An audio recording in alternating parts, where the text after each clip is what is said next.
નમસ્કાર વિદ્યાર્થી મિત્રો, કેમ છો? મજામાં તો હશો વિદ્યાર્થી મિત્રો. આજે આપણે ધોરણ 11 ની અંદર સબ્જેક્ટ બાયોલોજીમાં ચેપ્ટર 19 કે જેમાં તમારા ચોપડીનો જે ત્રીજો પેરેગ્રાફ છે તેના વિશે અભ્યાસ કરીશું, એટલે કે ચર્ચા કરીશું. તો એ ત્રીજા જે પેરેગ્રાફ છે એમાંથી કયો પ્રશ્ન નીકળે છે? તો એમાંથી પ્રશ્ન નીકળે છે કે વિવિધ સમુદાયના ઉત્સર્ગ અંગો વિશે માહિતી આપો. તો જનરલી આ જે ક્વેશ્ચન છે તે 1 માર્કમાં પૂછાઈ શકે. અને આ જે ક્વેશ્ચન છે દેટ મીન્સ કે જે ત્રીજો પેરેગ્રાફ છે તે ઓલરેડી આપણે જે 4th ચેપ્ટર છે પ્રાણી સૃષ્ટિ તેમાં ભણી જ ગયા છે. તો ફરી પાછું આપણે થોડું રિવાઇઝ કરી લઈએ. તો અપૃષ્ઠવંશી આપણે પ્રાણીઓની વાત કરીએ તો અપૃષ્ઠવંશી પ્રાણીઓમાં કે જેમાં સુવિકસિત ઉત્સર્જન તંત્ર હોતું નથી. તો જે અપૃષ્ઠવંશી પ્રાણીઓ છે તે અપૃષ્ઠવંશી પ્રાણીઓમાં સરળ નલિકા સ્વરૂપે, એટલે કે આપણે એને કહીશું આદિ ઉત્સર્ગિકાઓ આવેલી હોય છે. એને શું કહેવામાં આવે છે? તો એને આદિ ઉત્સર્ગિકા કહેવામાં આવે છે. એટલે કે જે ઉત્સર્જન, નકામા પદાર્થોના ઉત્સર્જન માટે એમનામાં શું આવેલી? એક સરળ નલિકા જ આવેલી હોય છે. એક જટિલ તંત્ર એમાં હોતું નથી. જટિલ પૃષ્ઠવંશી, હવે કયું શબ્દ આવી ગયું? જટિલ પૃષ્ઠવંશી. તો સ્વાભાવિક છે એમના શરીરની રચના કેવી હશે? જટિલ જ હશે. શરીરની રચના જટિલ તો ઉત્સર્જન તંત્રની રચના બી કેવી હશે? જટિલ. તો આવી રીતે જટિલ પૃષ્ઠવંશીઓ છે કે જેમાં જટિલ નલિકામય અંગો તરીકે આપણને મૂત્રપિંડો જોવા મળે છે. આપણામાં જેમ કે વાત કરીએ ને તો આપણે પૃષ્ઠવંશીઓમાં જ આવીએ છીએ. તો આપણામાં ઉત્સર્જન માટે શું આવેલા હોય છે? તો આપણામાં ઉત્સર્જન માટે મૂત્રપિંડ એટલે કે કિડની આવેલી હોય છે. હવે પૃથુકૃમિ, જેમ એમાં આપણે એને ચપટાકૃમિ તરીકે પણ ઓળખીએ છીએ. તો એમાં ઉત્સર્જન માટે જ્યોત કોષો આવેલા છે. ત્યારબાદ નુપુરક. તો નુપુરકમાં ઉત્સર્જન માટે ઉત્સર્ગિકાઓ આવેલી છે. અને એ ઉત્સર્ગિકાઓનું કાર્ય શું છે? તો ઉત્સર્ગિકાઓનું કાર્ય શરીરમાંથી જે નકામા નાઇટ્રોજનયુક્ત પદાર્થ છે તો નાઇટ્રોજનયુક્ત કચરાનો નિકાલ કરવાનું કાર્ય કરે છે. ત્યારબાદ શરીરમાં પ્રવાહી એટલે કે પાણી, તો પ્રવાહી તેમજ આયનોનું સંતુલન જાળવવામાં આ ઉત્સર્ગિકાઓ શું કરે છે? તો મદદ કરે છે. ત્યારબાદ શીર્ષ મેરુદંડી જેમ કે એમ્ફીઓક્સસ. તો શીર્ષ મેરુદંડી જેમ કે એમ્ફીઓક્સસ કે જેમાં ઉત્સર્જન તરીકે શું આવેલું હોય? તો ઉત્સર્જન માટે આદિ ઉત્સર્ગિકાઓ આવેલી હોય છે. આદિ ઉત્સર્ગિકાઓ, તો આદિ ઉત્સર્ગિકાઓનું કામ શું છે? તો આદિ ઉત્સર્ગિકાઓ જે છે તે પ્રાથમિક રીતે શું કરે છે? આયનોનું, એટલે કે સોડિયમ ક્લોરાઇડ તે બધા શું કહેવાશે? આયનો કહેવાશે. તો આયનોનું તેમજ શરીરમાં પ્રવાહીનું બેલેન્સ જાળવી રાખવામાં, એટલે કે જળ નિયમન સાથે આદિ ઉત્સર્ગિકાઓ સંબંધ ધરાવે છે. જો ઉત્સર્જન આવે ને, ઉત્સર્જન મતલબ શું થાય? કે શરીરમાંથી નકામા પદાર્થોનો નિકાલ કરે, આ એનું મુખ્ય કાર્ય. ત્યારબાદ બીજું એનું મુખ્ય કાર્ય શું હોય?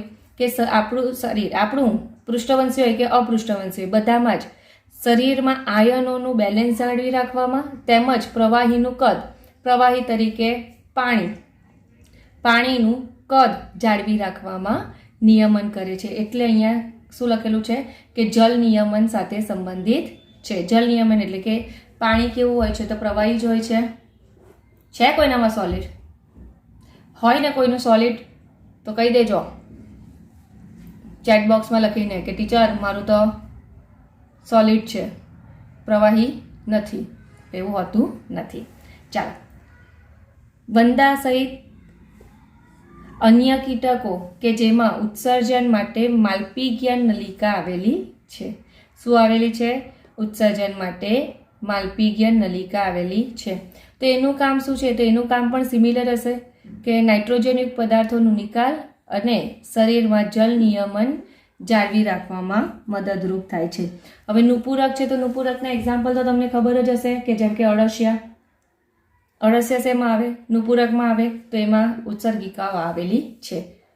ત્યારબાદ જે સ્તરકવચી પ્રાણીઓ છે, તો સ્તરકવચી પ્રાણીઓ જેનું તમને એક્ઝામ્પલ આપેલું છે ઝીંગા. તો ઝીંગા કે જેમાં ઉત્સર્જન માટે ગ્રંથિ આવેલી છે, તે ગ્રંથિનું નામ શું છે? એન્ટેનલ ગ્રંથિ આવેલી હોય અથવા તો હરિત ગ્રંથિ આવેલી હોય છે. તો આ એન્ટેનલ ગ્રંથિ અથવા તો હરિત ગ્રંથિ કે જે ઉત્સર્જનનું કાર્ય કરે છે. તો આ જે પેરેગ્રાફ છે તો આ પેરેગ્રાફ તમારે 1 માર્ક માટે ખાસ કરવાનો. ચાલો ત્યારે હવે વાત કરીએ માનવ ઉત્સર્જન તંત્ર વિશે, એટલે કે આપણામાં આવેલા જે ઉત્સર્જન તંત્ર વિશે વાત કરીએ. તો આપણામાં ઉત્સર્જન તંત્રમાં શું આવેલું હોય વિદ્યાર્થી મિત્રો? તો આપણામાં ઉત્સર્જન તંત્રમાં એક જોડ મૂત્રપિંડ આવેલું હોય છે, એક જોડ મૂત્ર નલિકા કે જેને આપણે જનરલી શું કહીએ છીએ તો મૂત્રવાહિની કહીએ છીએ, ત્યારબાદ મૂત્રાશય અને મૂત્ર માર્ગ આવેલ હોય છે.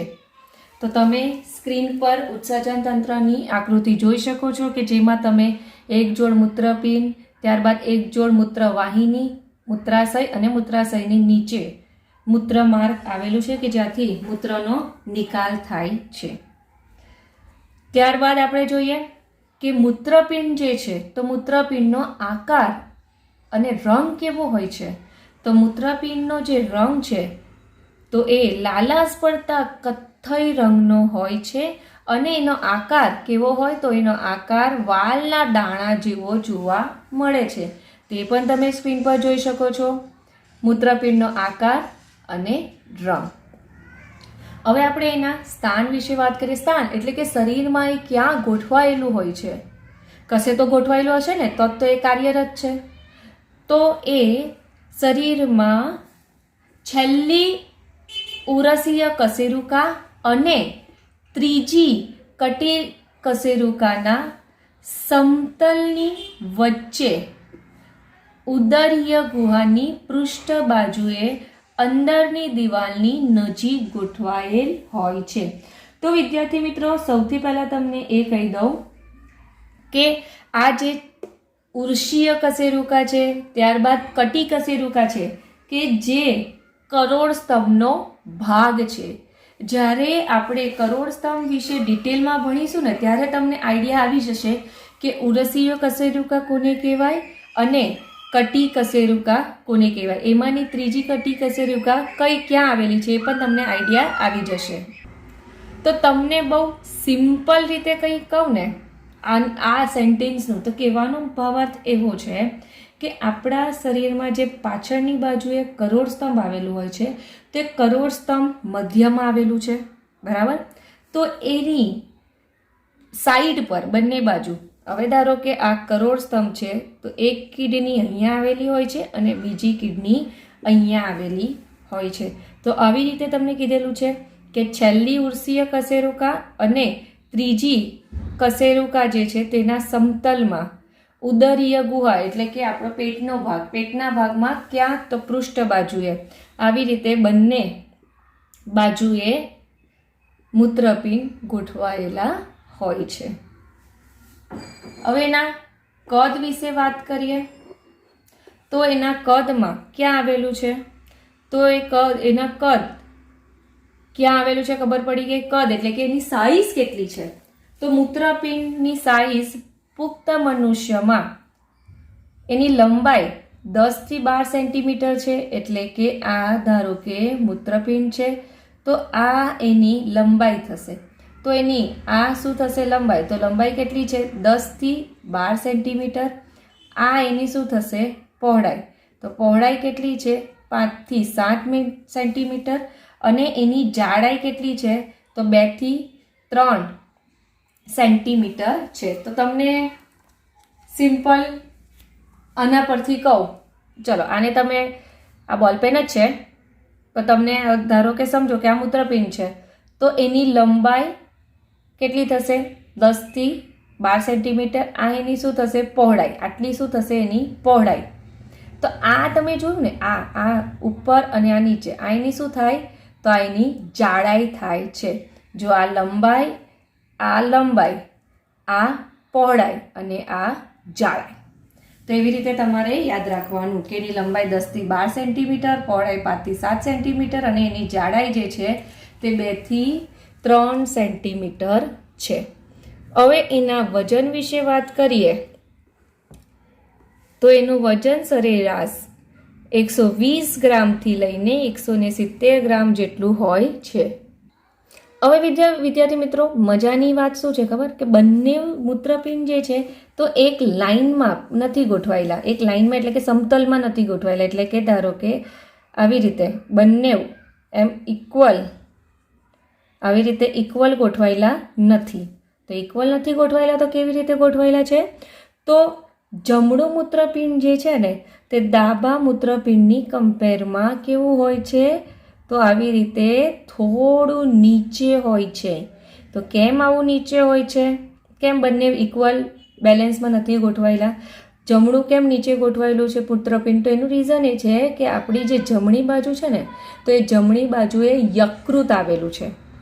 તો આપણા જમણી બાજુએ ઉદરીય ગૃહમાં યકૃતની હાજરી હોવાને પરિણામે જમણું મૂત્રપિંડ જે છે તે ડાબા મૂત્રપિંડની કમ્પેરમાં કેવું હોય છે?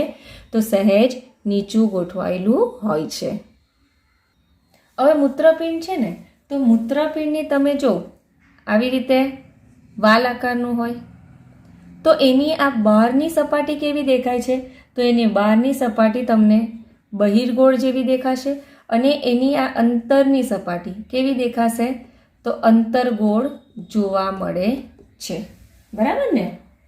બહારની સપાટી કેવી જોવા મળશે? તો બહારની સપાટી બહિર્ગોળ જોવા મળશે અને અંદરની જે સપાટી છે તો અંદરની સપાટી અંતર્ગોળ જોવા મળે છે. આવી રીતે બહિર્ગોળ અને અંતરની સપાટી આવી રીતે અંતર્ગોળ જોવા મળે છે. તો વિદ્યાર્થી મિત્રો, તમને જ્યારે પણ એક્ઝામમાં પૂછાય કે માનવ ઉત્સર્જન તંત્રની બાહ્ય રચના વિશે વર્ણન કરો તો ત્યારે તમારે આટલું બહિર્ગોળ અને અંતર્ગોળ સુધી લખી દેવાનું.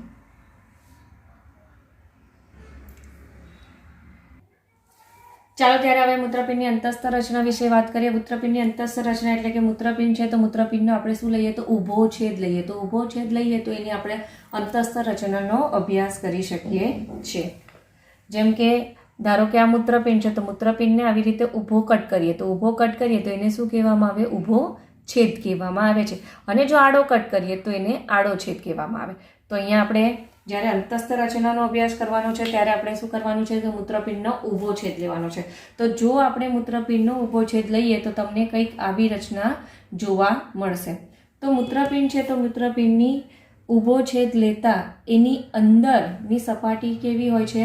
તો તમને ખબર જ છે એની અંદરની સપાટી કેવી હોય છે? તો અંદર તરફની અંતર્ગોળ સપાટી હોય છે. અને આ જે અંતર્ગોળ સપાટી છે કે જેમાં તમને એક મોટું છિદ્ર જોવા મળે છે, અથવા તો એને તમે એમ જ કહી શકો કે કેન્દ્રના ભાગમાં આવી રીતે હવે જો મૂત્રપિંડ છે તો મૂત્રપિંડનો ઊભો છેદ લઈએ તો એની અંદરની જે અંતર્ગોળ સપાટી છે તો અંતર્ગોળ સપાટીના જે કેન્દ્રનો ભાગ છે તો એ કેન્દ્રના ભાગમાં ખાંચ જોવા મળે છે. અને આ જે ખાંચ જોવા મળે છે તો આ ખાંચને આપણે શું કહીશું? તો એ ખાંચને નાભી કહેવામાં આવે છે, જેને ઇંગ્લિશમાં શું કહેવામાં આવે છે? તો એને ઇંગ્લિશમાં હિલિયમ શું કહેવામાં આવે? તો એને ઇંગ્લિશમાં હિલિયમ અથવા તો હિલમ કહેવામાં આવે છે. તો આ તમારે ધ્યાનમાં રાખવાનું કે આવી રીતે ઊભો છેદ લઈએ તો અંદરની સપાટી અંતર્ગોળ જેમાં મધ્યમાં કેન્દ્રમાં એક ખાંચ અથવા તો એને છિદ્ર જોવા મળે છે, જેને નાભી કહેવામાં આવે છે. હવે આ જે નાભીનો ભાગ છે તો આ નાભીના ભાગમાં અંદરની તરફ ચેતા અને મૂત્રપિંડ ધમનીનો પ્રવેશ થાય છે. એટલે કે નાભી દ્વારા આ જે નાભી છે તો આ નાભી દ્વારા ચેતા અને મૂત્રપિંડ ધમની અંદર પ્રવેશે છે. જ્યારે આ જે નાભી છે તો નાભી દ્વારા મૂત્રવાહિની અને શીરા જે છે તે બહાર નીકળે છે. અહીંયાથી શું નીકળશે? મૂત્રવાહિની આવી રીતે બહાર નીકળશે અને શીરાઓ જે છે તે બહાર નીકળે છે. ત્યારબાદ મૂત્રપિંડ નિવાપ જોવા મળે છે. હવે આપણે આમાં જોઈએ તો આ તમને આખો જે ભાગ દેખાય છે ને તો આ ભાગને શું કહેવામાં આવે? તો આખા ભાગને મૂત્રપિંડ નિવાપ કહેવામાં આવે છે. હવે જો અહીંયા સાઈડ પર ડ્રો કરું ને અહીંયા તો તમને વધારે આઈડિયા આવશે કે આવી રીતે મૂત્રપિંડ નિવાપ ક્યાં આવેલું છે? તો નાભીની અંદરનો ગળણી આકારનો અવકાશ કે જેને મૂત્રપિંડ નિવાપ કહેવામાં આવે છે. હવે ધારો કે હવે આ મૂત્રપિંડ છે તો એની અંદરની તરફ આવી રીતે ગળણી આકારની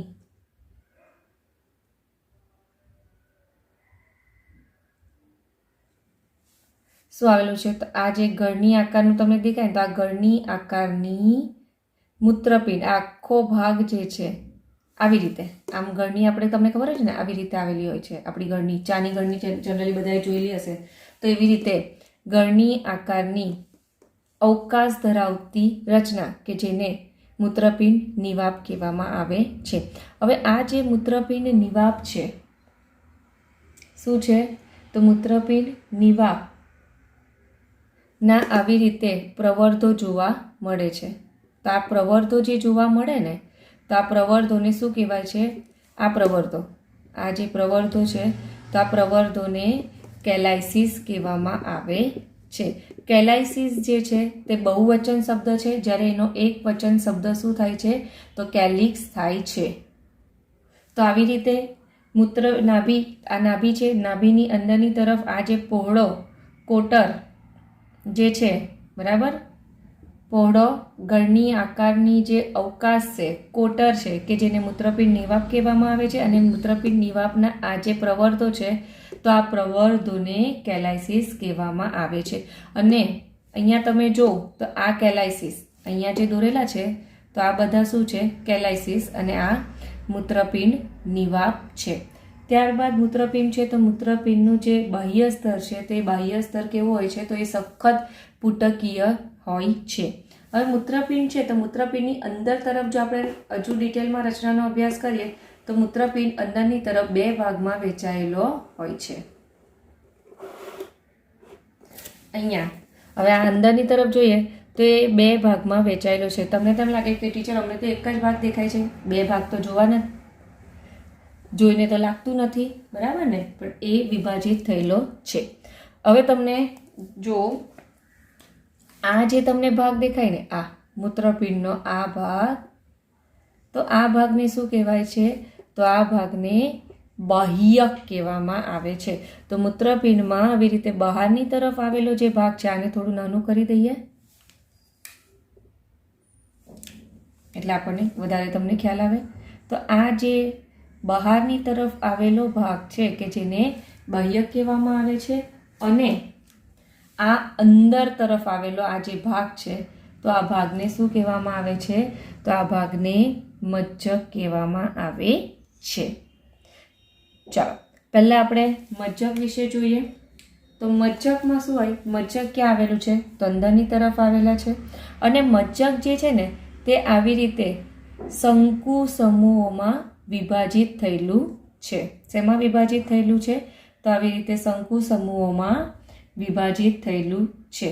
અને આ જે શંકુ સમૂહો છે કે જે કેલાઇસિસમાં વિસ્તરેલ છે, એટલે કે આ જો આવી રીતે કેલાઇસિસ આવેલું છે, અહીંયા આ જો આ કેલાઇસિસ પ્રવર્ધો આવેલા છે તો એ પ્રવર્ધોમાં તમને આ શંકુ સમૂહો ગોઠવાયેલા જોવા મળશે. આ જો આ પ્રવર્ધો છે કે જેમાં તમને આ શંકુ સમૂહો ગોઠવાયેલા જોવા મળે છે.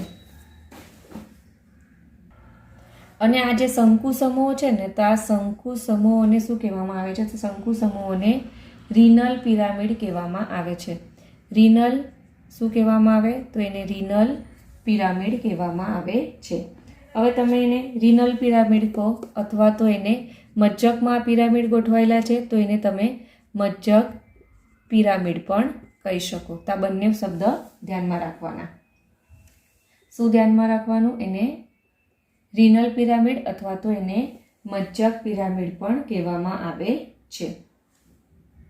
ચાલો હવે તમને બીજી વાત કહું તો આ જે બાહ્ય મજ્જક છે, આ મજ્જક શું છે? મજ્જક પિરામિડ છે.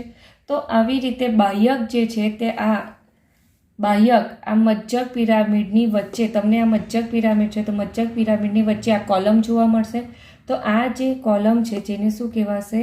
તો એને રીનલ કોલમ કહેવામાં આવે છે. બરાબર, એને શું કહેવામાં આવે છે?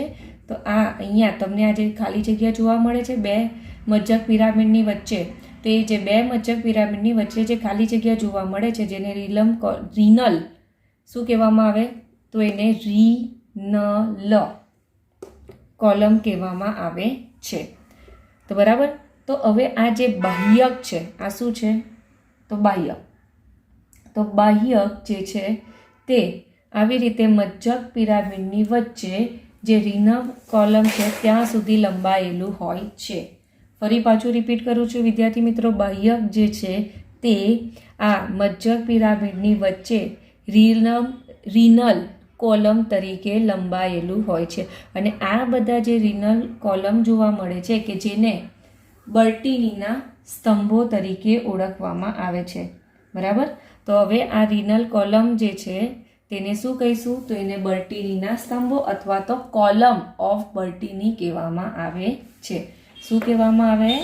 તો બાહ્યક જે છે તે આવી રીતે રીનલ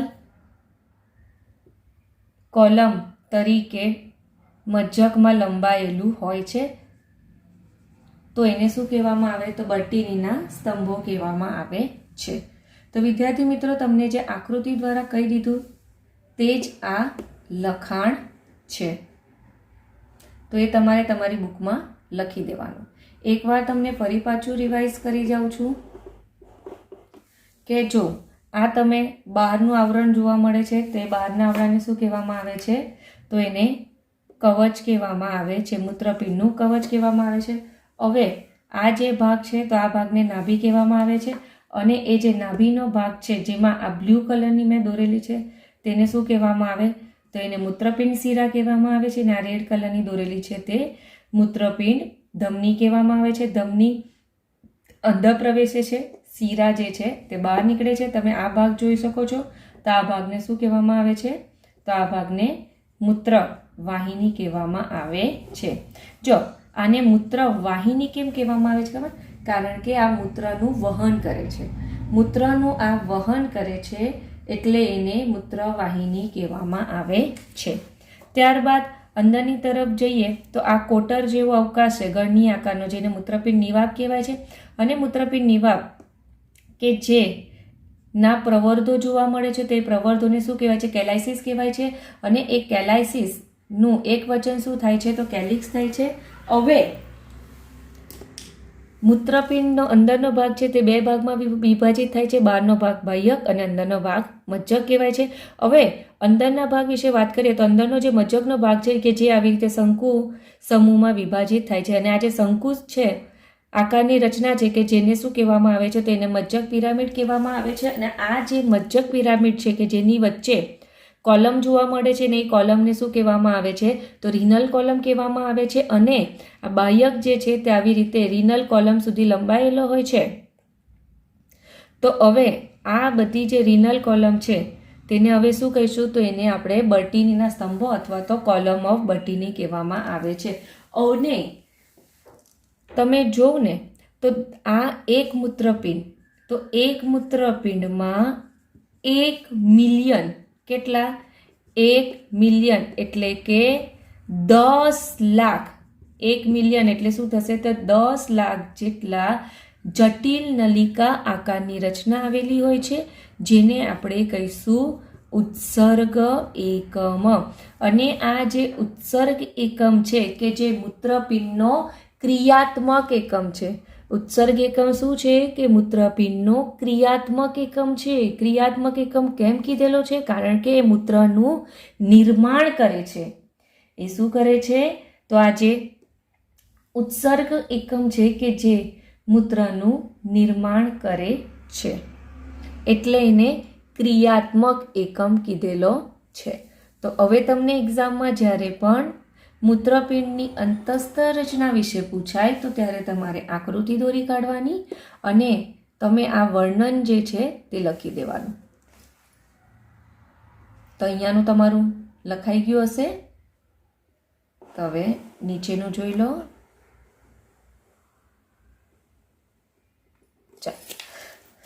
તો આટલું તમારે લખવાનું અંતસ્થ રચનામાં રહેશે. ચાલો ત્યારે હવે મૂત્રપિંડની રચનાની આકૃતિ દોરતા શીખીએ. તો આકૃતિમાં તમારે શું કરવાનું ખબર? પહેલાં કેલાઇસિસના પ્રવર્ધો દોરી કાઢવાના આવી રીતે.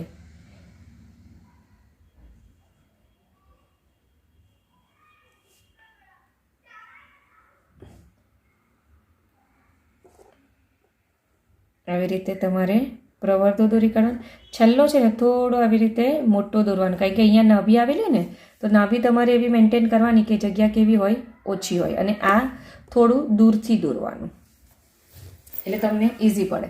પછી શું કરવાનું, તમારે અહીંયા આવી રીતે મજ્જક દોરી કાઢવાના.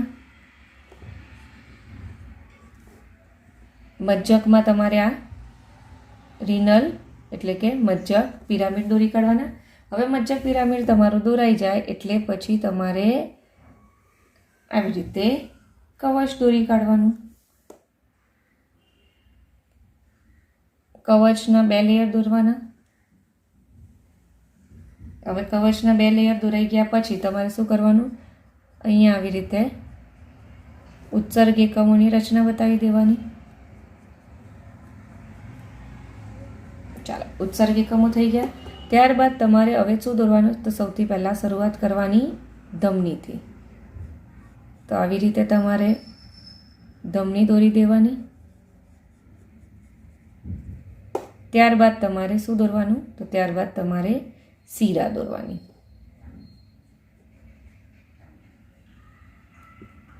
આવી રીતે શીરા દોરી કાઢવાની. ચાલો, દોરાઈ ગયું. હવે તમારે મૂત્રવાહિની દોરવાની છે. તો અહીંયાથી સ્ટાર્ટ કર, એકચ્યુઅલી અહીંયાથી આવે હા વિદ્યાર્થી મિત્રો, પછી અહીંયા આવી રીતે દોરી દેવાની. હવે આપણે નામ નિર્દેશન કરીએ. તો નામ નિર્દેશનમાં આપણે આને કહીશું મૂત્રપિંડનું કવચ.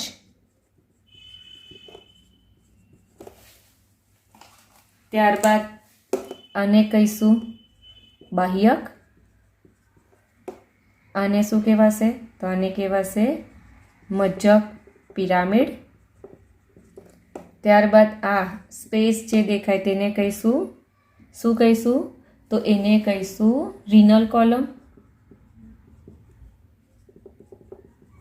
પછી આ પ્રવર્ત કે જેને આપણે કહીશું કેલિક્સ. એક છે એટલે આને કેલિક્સ લખીએ, અથવા તો તમે કેલાઇસિસ પણ લખી શકો. ચાલો, કેલિક્સ પૈતું. આને આપણે નામ નિર્દેશન કરી દઈશું મૂત્રવાહિની. આનું નામ નિર્દેશન આપણે કરી દઈશું અહીંયા મૂત્રપિંડ નિવાક. ત્યારબાદ આને કહીશું મૂત્રપિંડ ધમની, અને આને કહીશું મૂત્રપિંડ શીરા. બરાબર. હવે તમારે બધું નામ નિર્દેશન થઈ ગયું. તો આ રીતના તમારે આકૃતિ દોરી દેવાની. પ્રેક્ટિસ તમારે કેટલી વાર કરવાની, તો તમારે આ ડાયાગ્રામની પ્રેક્ટિસ 3 વાર કરવાની. અને બીજી રીતે દોરવી હોય તો તમારે શું કરવાનું, સૌથી પહેલાં આવી રીતે નાભી દોરી કાઢવાની. બરાબર, આ દોરાઈ ગયું. ત્યારબાદ અહીંયાથી તમારે પ્રવર્તો દોરવાનું થોડું સ્ટાર્ટ કરવાનું. ને એટલું યાદ રાખવાનું કે એમ આઈડિયા માટે એક શંકુ આવી રીતે દોરી દો તો પણ ચાલશે. એટલે તમારે આની વચ્ચે પાછો ગેપ રહે તે પણ ધ્યાનમાં રાખવાનું. બરાબર, આવી રીતે દોરી કાઢવાનું. તો 2 માંથી તમને જે ફાવટ આવે એ પ્રમાણે આકૃતિ દોરજો.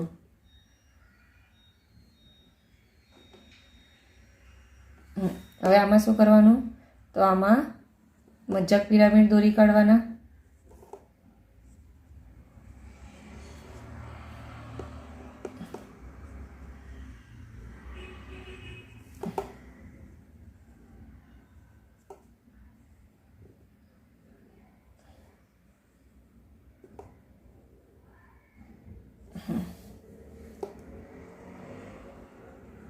ચાલો, મજ્જક પિરામિડ દોરાઈ ગયા. હવે તમારે શું દોરવાનું, તો હવે તમારે દોરવાનું કવચ.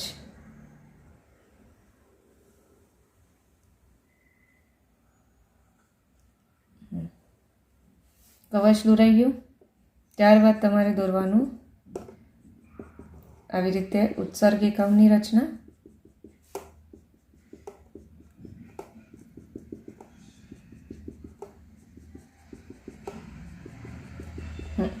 અને અહીંયાથી તમારે ધમની દોરી કાઢવાની.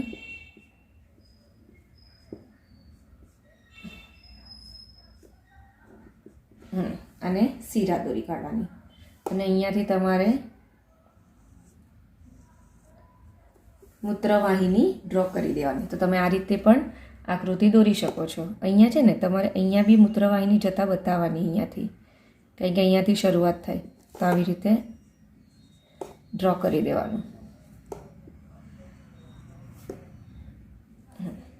તો આવી રીતે તમારે મૂત્રપિંડના ઊભા છેદની આકૃતિ દોરી કાઢવાની અને નામ નિર્દેશન કરી નાખવાનું. હવે તમને 2 રીત બતાવી છે, 2માંથી તમને જે ફાવે તે પ્રમાણે તમારે ડ્રો કરી દેવાનું. હવે આપણે નેક્સ્ટ લેક્ચરમાં ઉત્સર્ગ એકમ વિશે ભણીશું.